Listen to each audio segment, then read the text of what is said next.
This week, we'll examine another chiefdom-organized society with a radically different lifestyle from the Azandi. These people are known as the Basseri, and they follow a lifestyle more similar in some ways to the bands of Unit 1. Let's begin, as usual, by examining the landscape and environment in which the Basseri live. They live primarily in the Fars province of southern Iran, moving through a region about 300 miles by 50 miles in size. Their landscape is dry but not completely arid desert, ranging from mountains in the north to lower plains in the south. Rain falls primarily in the winter months, and snowmelt during the summer helps to water the plains downstream. The soil is generally unsuitable for farming, however, except in areas where artificial irrigation is practical. This landscape explains the Basseri's particular subsistence strategy. Southern Iran is a relatively densely populated region with many different ethnic groups living interspersed among one another, but it's also fairly poor agricultural land.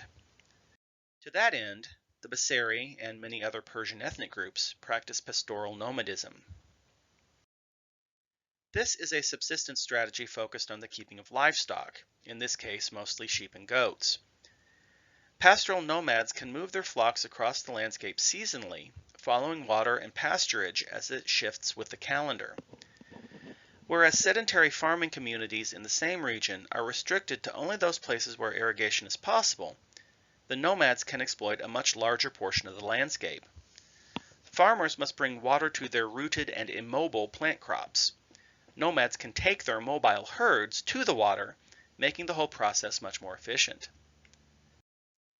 The Nuer, whom we studied last unit, are also pastoralists, relying on herds of cattle that they move seasonally. But the Nuer strategy is one of transhumance, where only a portion of the community moves to the cattle camps, while the rest stay in the villages and farm. Among the Basseri, however, the whole community moves with their herds. No one remains at home because home is where the herds are. Also, Nuer cattle camps are relatively long-term, occupied for months at a time, while Basseri camps move on average every couple days. As I said, the Basseri herds are a mixture of sheep and goats. Though they also keep several other animals like horses as beasts of burden, these are more tools than they are sources of wealth and subsistence. The sheep and goats provide milk and dairy, which forms the basis of the Basseri diet, as well as occasionally meat. As with most pastoralists, the Basseri do not slaughter animals solely because they wish to eat meat, but young animals are often slaughtered to harvest their skins for leather making, and in those cases the meat is not wasted. In addition to their role in providing food for the Basseri, the flocks also provide a wide variety of secondary products such as wool, leather, horn, and so forth. These products are either used by the Basseri themselves or traded to neighboring farming communities in exchange for grain and vegetable foods. The Basseri thus gain access to those vital nutrients missing in their animal-based diet, and the farmers gain access to animal products they would otherwise lack. Such a mutually beneficial arrangement is common between pastoral nomads and neighboring farmers throughout the world. Of course, since the Basseri move across the southern Persian landscape regularly, those farmers with whom they're trading change with the calendar. This means that the Basseri must maintain good relations with many different farming communities throughout their territory. They must not only have trade relations, but also negotiated rights to pasturage, to wells and other water resources, and to passage through sedentary communities' territory. The path that pastoral nomads follow in southern Persia is known as their ilra, or tribal road. Each nomadic ethnic group follows its own ilra, specifying when and where its communities should be at any given time. The ilra grants rights to access particular resources at certain times of the year, with different nomadic groups having accesses at different times. A Basseri community must move on from pasturage before the next group arrives, for example. They can't simply appear in a community at the wrong time of year and expect to access scarce water needed for irrigating the local farmers' crops. But likewise, the farmers can't expect to deny the Basseri access to pasturage that is rightfully part of their ilra. So the tribal road isn't a system of ownership per se, but a traditional agreement among the many different communities of southern Persia about how to utilize the scarce resources available. The need to follow the tribal road properly informs almost every aspect of Basseri life and explains most dimensions of their culture.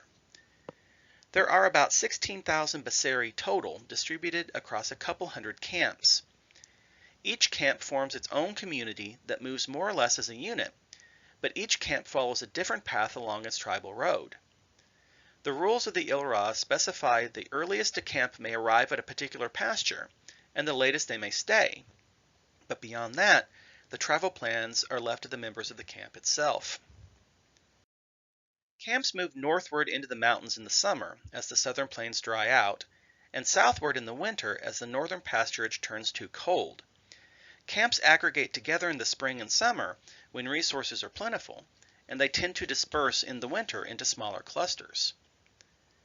This ability to adjust the size of the local community in response to current conditions is a result of the internal structure of each camp, a set of self-sufficient households tied together through social relationships rather than economic interdependence. Each household, or tent, is made up of a single nuclear family, a husband, wife, and their unmarried children. Like all Middle Eastern societies, the Basseri reckon kinship patrilineally, with children assigned to their father's family. When a child marries, both the new husband and the new bride will leave their parents' tents to establish their own neo-local household. Each household in a Basseri camp is, theoretically, economically independent, and the head of household, usually the husband and father, can make his own decisions about where to camp and when to move. This is because, in a pastoral nomadic economy, all one needs to support a household is a flock and the pasturage to feed it. Newlywed couples can therefore establish their own households separate from either's parents with only a little help. Sons receive an anticipatory inheritance from their fathers when they marry, the seeds of their own herd. And a new wife's father-in-law will pay a bride price to her own father with the understanding that this wealth will be used to purchase household supplies. Likewise, a woman's father will pay a dowry to her new husband. These marriage gifts are usually enough wealth to establish the new couple in their own tent. This wealth, however, doesn't make for a completely self-sufficient household right away. A fully self-sufficient Basseri household requires at least 3 members. A man, to be head of household and represent the tent in community discussions and public affairs. A woman, responsible for domestic tasks and household maintenance. And a third person to tend the flock. Newlywed couples will have the first 2 but not the third until their first child reaches perhaps 7 or 8 years old. This is why the Basseri live in camps at all. During these early years of the neo-local household, it cannot be fully independent. Luckily, a well-off household may have a flock of about 100 animals, but a single shepherd can easily tend 300 to 400. Several small households can therefore join together in herding cooperatives. One man can tend the herds of several households, while the other men attend to their responsibilities as heads of household. They'll trade off the shepherding duties as needed, and eventually their families will grow large enough to make such interdependence less necessary. Once that happens, though, the tent can essentially support itself without any aid from others.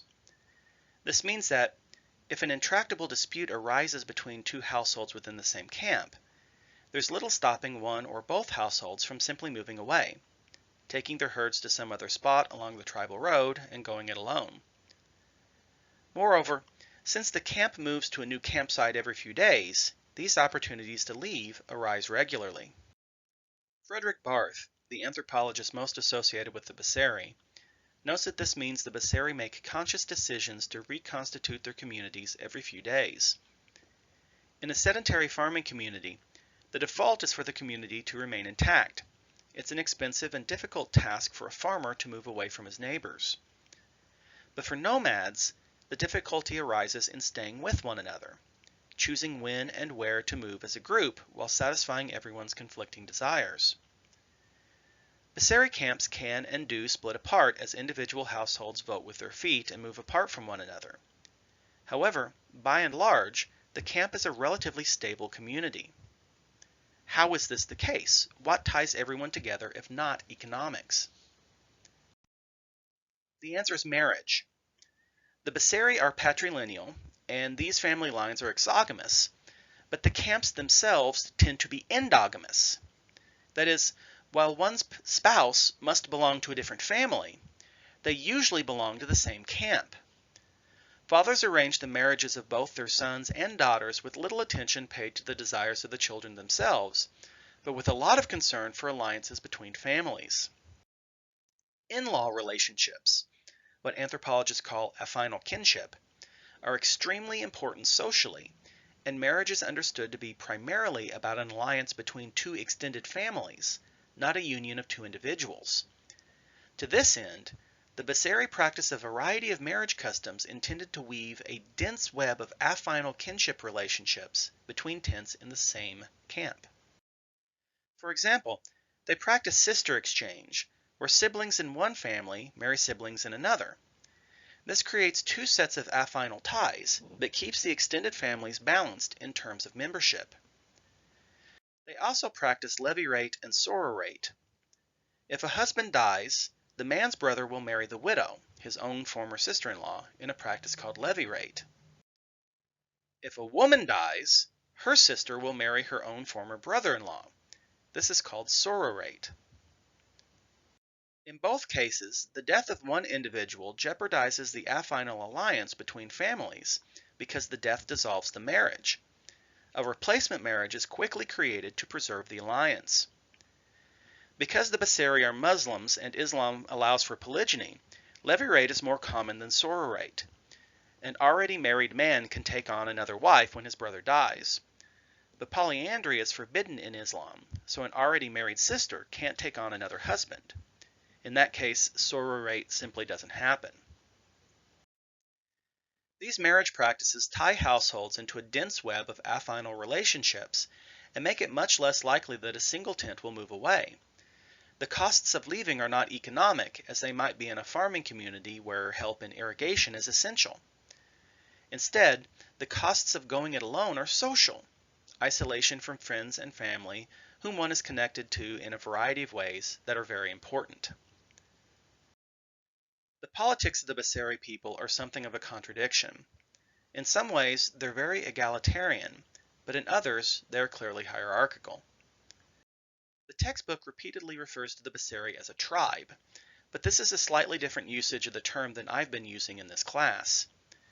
As the textbook is using it here, tribe is simply a synonym for ethnic group, rather than an indicator of the sorts of political organization we saw last unit. When we examine the politics of the Basseri camp, however, what we see isn't too far from the kinds of tribal egalitarianism typical of the Yanomami or the Trobrians. Each household is quite autonomous, and everyone has a say in determining important community issues like when to move and where to camp. Each camp has a nominal headman, but he acts more as a coordinator of discussion than a decision maker, and he can't enforce his own decisions with any real authority.